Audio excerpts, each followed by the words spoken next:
Hey, I'd like to welcome you to another episode of Mission Matters. I'm proud to announce that today we're at the Milken Global Conference in Beverly Hills, California.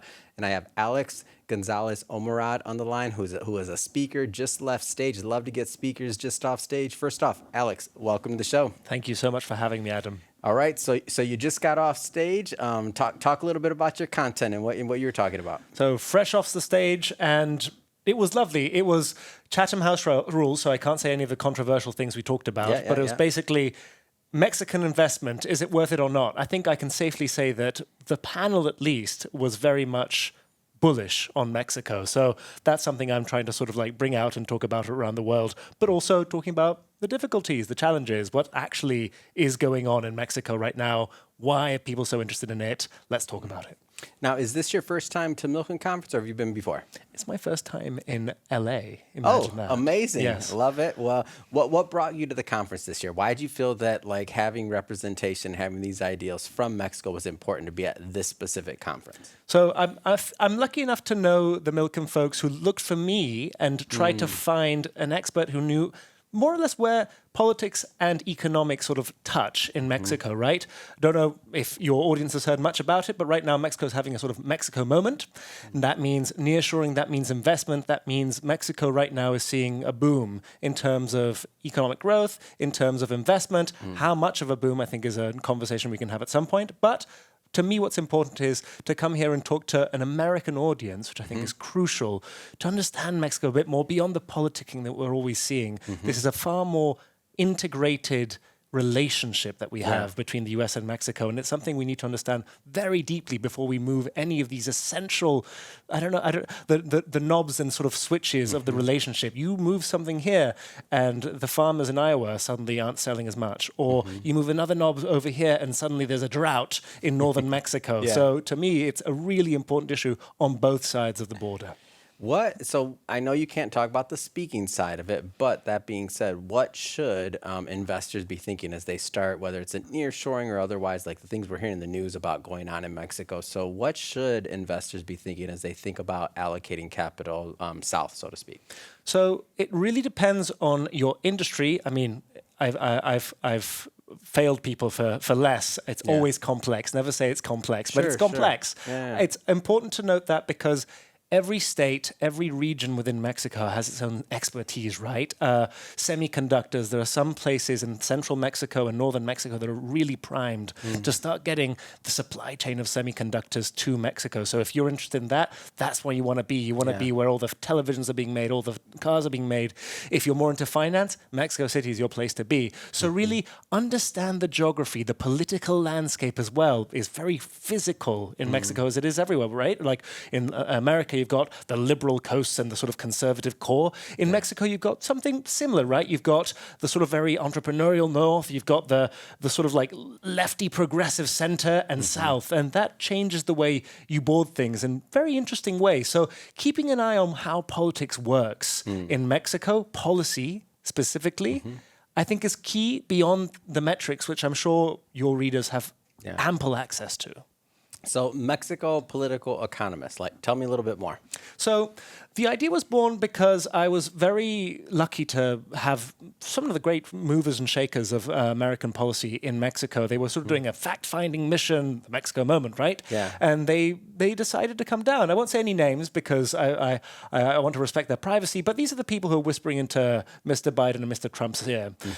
And I was shocked because they had no idea. They had no idea about Mexico. And then I thought about it and I said, I can't blame them. I mean, they do great work. Washington Post, New York Times, they're colleagues. I know them. But their audience is broad. They're a broad church. They can't cover all of Mexico. They've got some really great coverage, but they can't hone into the really nitty-gritty. They've got to be on the day-to-day. For sure. And then local Mexican journalism, even if it's good, I mean, and even if you read Spanish, you need to have been born with like initials and inside jokes like carved into your mind. So I said, there's an enormous and fundamentally important space here that we need to fill as soon as possible, which is what the Mexico Political Economist is trying to fill, which is basically, what if I don't understand the insider baseball of Mexican politics? I'm interested in investing, doing policy surrounding Mexico. How do I quickly get up to speed? And so that's what we're trying to do.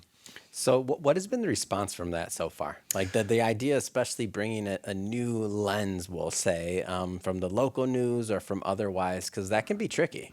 You're absolutely right because, of course, because I'm in the middle of these two extremes. That's other people's like playground. There's media. There's like, it's a thing. It's a thing. And you don't want to be condescending to the people who know. No, you're not saying that. But you don't want to like it's go another audience. Yeah. No, but you don't want to go way ahead of the people who don't know. And weirdly enough, you sort of want to draw on them both, right?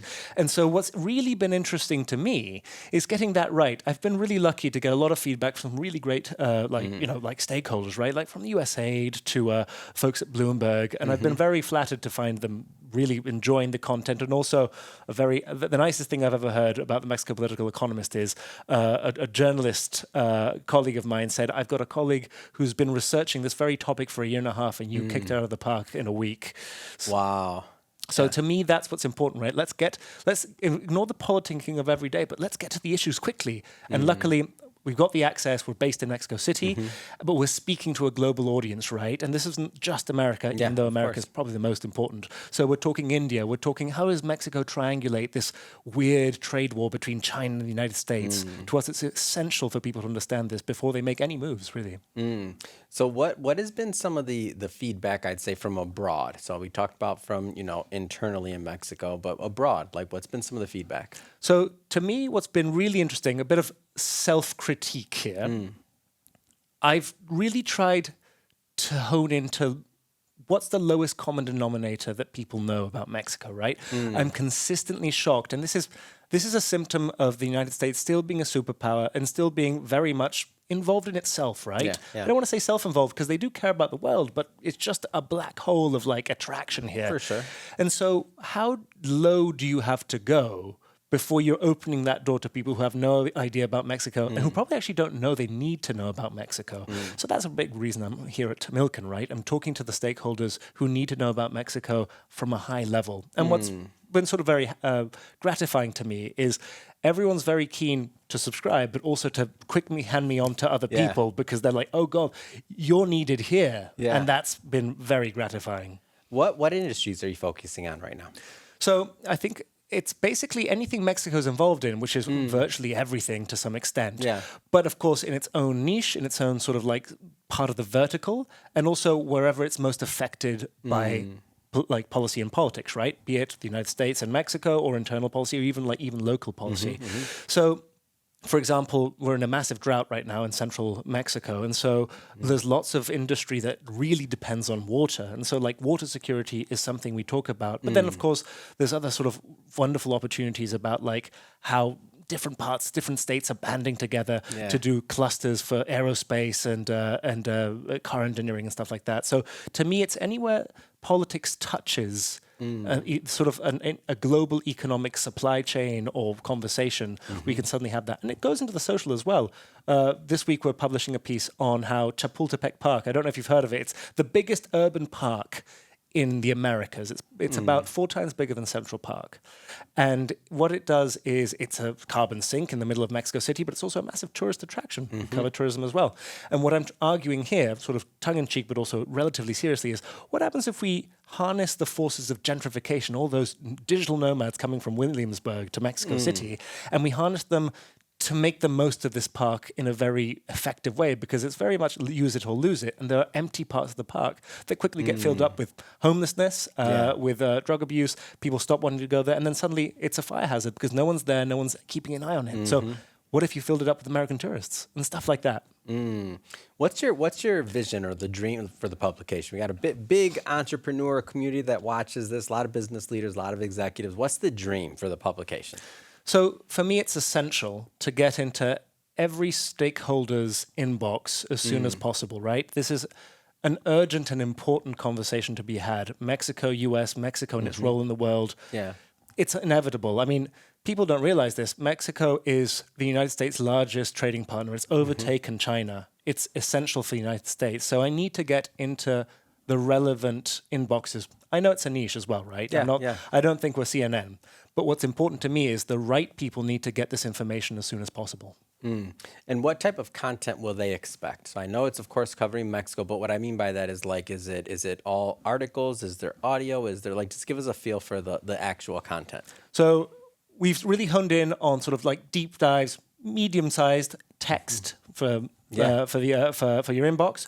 We're also a consultancy, so I've done a bit of consulting with United States organizations. What we've done, the reason I've got semiconductors in the mind is because one such American global organization sort of hired us on to traduce and translate the intricacies of the semiconductor industry, because they had this wonderful consultant who was a very technical person who really understood the ins and outs, incomprehensible to the lay people like me. So how do you explain that in a way that's urgent and clear to a massive audience that needs to know about it? And that's sort of what we do in the consultancy. We sort of make very difficult and complex things simple for you. And we'll be branching out into podcasting as soon as we've got kit as good as this. Man, you need to get into the podcasting side of things too. I'm in. We'll show competition you. is clearly very no. There's no competition. We're friendly here. We've launched over 150 shows, and we love making sure. We're doing one right now, actually, in the Ukraine Business Network in the Ukraine. So Amazing. there's a whole like. We want to help people with missions get their mission out there. That's what we're about here. So that's the point, Alex. No competition. Everybody watching this already knows that. But Alex is newer to the platform. It's okay. So what has been? I like to always get at least one of these kind of pay it forward questions. We're fortunate enough to be at the Milken conference this year. This is your first year, so I have to ask the question: what's been one of your favorite parts about attending the conference so far? So to me, I mean, it could be a panel, it could be a speech, it could be anything. What has been one of your favorite parts? I want to pay it forward, but again, it sort of brings me back to my core mission, which is, for decades we heard it's the end of history, and a conference like this, full of financial folk, full of VCs, private equity, what you usually would have heard back in the day, and I'm talking about all the panels and conversations I've had here. It would have been, well, let's just chuck everything, all the money into the algorithm and just churn out like the facts, right? Like, because numbers talk, this is just basically a maths problem we need to solve the world. And we're seeing the revindication of history, so to speak. And we're seeing the return of conversations about policy, which is how are we actually going to start, I don't know, like questioning the very foundations of the things we work our entire economic systems on. And so you've got people like Javier Milei, the libertarian president of Argentina, making his case. Amazing. But then you've got people further on the left. I wouldn't say there's any Bernie Sanders types here, but that's not their scene. It might have been at the panel. Who knows? I don't know. But you've got some Bidenistas, we'll call them, who are in the government or support his government, and they're very pro-government intervention for green policies to bring, to reshore industry back to the United States and Mexico. And to me, it's a conversation about how politics is affecting the entire economy and the way people invest and the way people think about their capital. Yeah, amazing. Well, Alex, I have to say it has been great having you on the show today. I'm excited to follow, and I want Mexico Political Economist in my inbox, and I know many of my viewers will want that as well. How do they get it? So the best way to do it is www.mxpe, mexicopoliticaleconomist.org, www.mxpe.org. Fantastic. And for everybody watching, just so you know, we'll put all of the links in the show notes. You can just click on the links and head right on over. And speaking of the audience, if this is your first time with us and you haven't hit the subscribe button yet, this is your invitation. This is a daily show. Each and every day, we're bringing you new content, new thought leaders, and new info. So hit that subscribe button because we got many more episodes coming up for you, and we don't want you to miss a thing. Alex, again, thank you so much for coming on the show. Thank you so much, Adam.